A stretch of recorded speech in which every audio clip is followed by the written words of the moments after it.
believe I just heard a shot fired come to my residence. 2 rounds of smoke, and I can't get an answer to the door. Police department. The scene is tense as Griffin police officers search an apartment for a shooter with 2 young children inside. Body cams capture the moment they discover a locked closet and a young mother, Jessica Boynton, bleeding from a head wound. Shockingly, a police-issued .40 caliber Glock is found underneath her body, assigned to her husband, Officer Matthew Boynton. You recognize that bag? Yes, that bag that Jessica let me use to put all my gym stuff in when we used to be together. Okay, so when's the last time you saw that bag? It's been a long time. Like I said, when I used to work out at, there's 2 gyms in Thomaston. I don't remember the name of it. I used that one, and I had a gray Nike bag I used to work out in. So I interchanged my stuff like protein drinks, powder shakes like pre-workout, workout shorts, pants, shoes, whatever. I put it in that bag or my Nike bag. When it comes to suspects, the truth can be a tricky thing to discern. Those who are lying tend to go into overdrive, spewing out more information than necessary in an attempt to prove their innocence. They think that by giving a detailed account, they'll convince the detective that they couldn't possibly be making it up. But here's the thing. Those who are telling the truth don't need to overcompensate. They'll give a simple, instinctual answer because they don't have to think about it as much. Keep this in mind during interviews, folks. It could make all the difference. So when's the last time that you saw that bag? I mean, it's been a while. Like, I don't know an exact date. I don't know. I think my stepdad, he had it in the white trailer, and that's been a while. And he brought it, but I haven't been through it or anything. Put it in my storage thing in my house, which is like when you pull in the driveway. It's a little storage thing on the right. You open the door and it's got all my stuff in there. I declared that some of it out recently. That was tossed in there, but I mean, it's in there with a bunch of my stuff, like a brown tub I used to keep in my old patrol car with gym stuff in it and work stuff. Picture this. The detectives were onto Matthew's lies about the bag from the get-go. They knew he was hiding something, and now they're ready to call him out on it. It's clear that Matthew's story doesn't add up, and they're determined to get to the bottom of it. Stay tuned for the explosive conclusion. Alright, Matthew, I've known you a long time. When y'all were in the process of moving, and you moved into the house that you're at now, your residence, did you or did you not see this bag?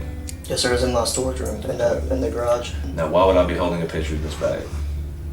I guess because Jessica brought it into you. Why would Jessica have it if you had it at your house? I don't know. I guess somebody got it from my garage or my shed. Who would have got it? There's a couple of people. Okay. I don't know. All right. Exactly who. The bag was completely filled with female clothes. And this is one photo of it. That's not yours. No. This discovery could be the key to unlocking the truth behind the entire case. It's like finding a missing puzzle piece that completes the picture. The bag may seem insignificant, but it holds the power to unravel a web of deceit and reveal the real story. The detectives are now one step closer to uncovering the truth and bringing justice to Jessica. The bag was turned into us. We have possession of the bag. We have evidence that says it came out of your storage room. Is that true? Yes, sir. Is there anything you'd like to say? No, sir. Do you believe that statement to be accurate and true? Not now. Did you believe it then? No, sir. Brace yourselves, because it looks like Matthew has finally come clean about stealing Jessica's bag of belongings and lying under oath. Here's where things get really interesting. Jessica was found unconscious in their closet after allegedly texting Matthew that she was going to shoot herself. But get this, the police never even investigated that part of the case. It's a complete mystery. Matthew may have resigned from the force after being charged with stealing and lying under oath, but he somehow managed to escape any charges for whatever went down on April 15th. And here's where things get even more suspicious. Matthew's granddad just so happened to be the county sheriff who lied by pronouncing Jessica dead at the scene. Talk about police corruption. To make matters worse, Jessica suffered head trauma that left her with no memory of that fateful night. It looks like this case will remain unsolved forever. Who knows what really happened that night, but one thing's for sure, this case is far from closed. Detective Michael Neely's world was turned upside down when he was discovered sitting on top of his police chief's lifeless body in a hotel room. The two had been attending a conference and decided to hit the town for a few drinks. However, the night took a dark turn and Mike found himself waking up in an interrogation cell. To his horror, he was taken to the very same room where he had interrogated countless suspects over the years. But this time, the tables had turned and he was the one being questioned. What had happened that fateful night?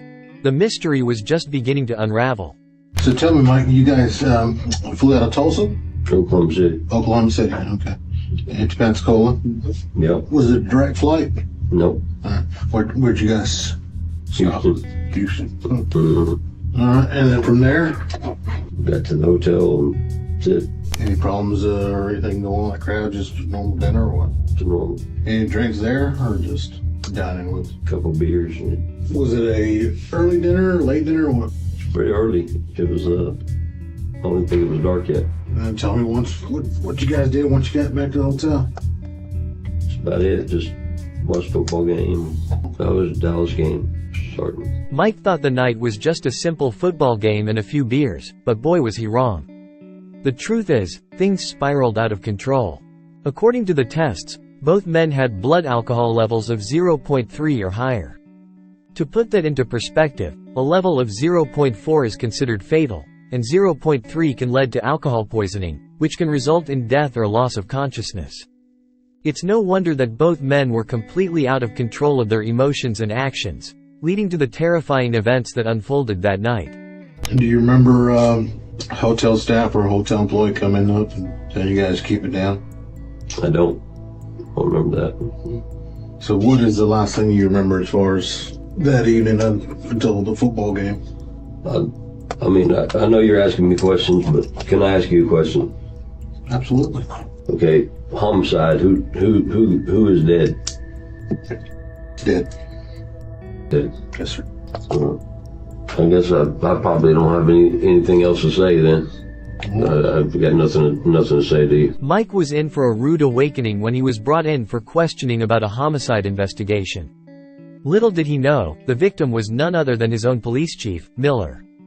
Unfortunately for Mike, he was so drunk the night before that he couldn't remember a thing. Realizing the gravity of his situation, he decided to clam up and invoke his right to silence. But these weren't just any detectives, they were trained detectives, and they were determined to crack the case. Michael, you've been charged with second-degree murder. Okay.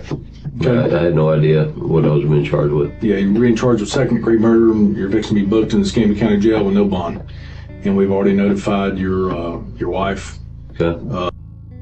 And the victim, yes. I'm assuming. Yes. Okay.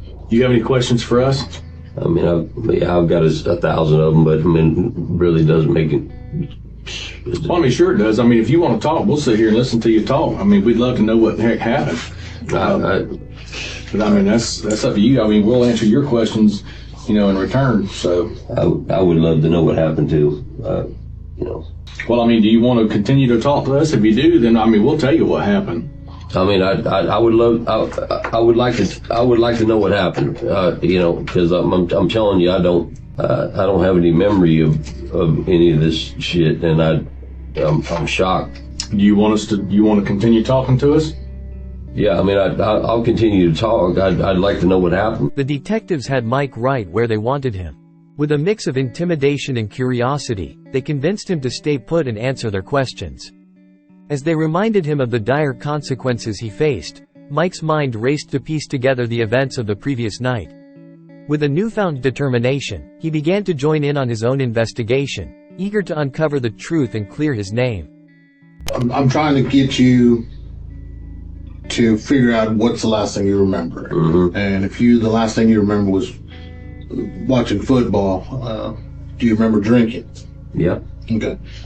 Were you drinking the vodka? Yeah, I drank some vodka. Okay. Yeah. So, Well, the first call came a little bit after 6, I believe. One of the guys that was in the room next to you didn't say you guys were arguing, just being loud, just laughing, yelling, probably. So the next noise complaint came out about 9 minutes till 10. This time he can't get anybody to come to the door. All he hears, he's knocking.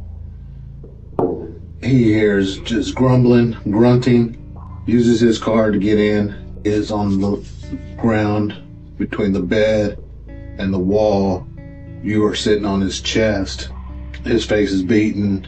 The statement that was given by the second noise complaint could hear a male saying, Mike, stop, and then it just went quiet. Mike insists he has no recollection of the incident and never held any grudges against Miller.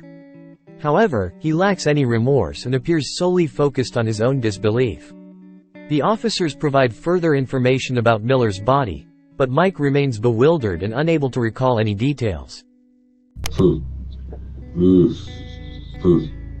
I mean, you can't think of anything that would have triggered you to jump on? Nothing. I mean, it's nothing. It's unbelievable. Anything else? You got any questions for us, Mike, before we get you across the street? No, I guess I'm getting booked into jail, and Yep, we're gonna get you booked into jail and put in special housing over there so that you're not back there with the heads and stuff. right. And protective custody. You're not wanting to harm yourself or anything, are you? No. Michael Neely was locked up and given a life sentence for second-degree murder. However, he handled it like a champ and took the news in stride.